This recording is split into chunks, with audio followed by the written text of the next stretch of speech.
afternoon mga kadogo, no? Ito, naghihintay kami doon sa anak kong panganay kay Claro, no? Parating sila dito. So, as usual, kasama yung kanyang malagang si Snowy. First time magkikita ni Snowy at yung aso kong si Kobe. First time yan. Tingnan ko kung ano magiging reaction ng aso. Babae pa naman yun. Abang tayo. Ayan mga kadogo, first time nagkita si Kobe tsaka si Snowy. Snowy, come here! Alis ng amo niya. Bakit? Hindi ko sinama ni si Jay.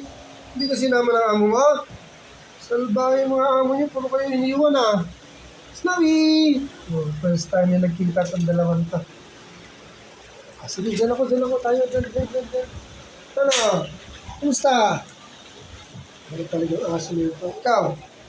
O, pagkakataon mo na oh. Ayun oh. Walang daya pero pwede oh.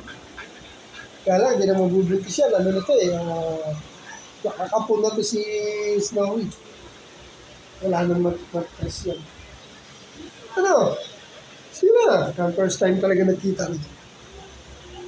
First time. Tititigan lang kayo. Wala namang walang moment. Ha? Mahina talaga yung bata ako. Mahina ka talaga. Bakit na? Bahala ka. Wala, mahina itong bata ako. Walang moment eh. Tititigan lang ano. Tayo, tititigan lang oh. Naku. Bahala ka. Okay, hina mo. Gusto yata husky.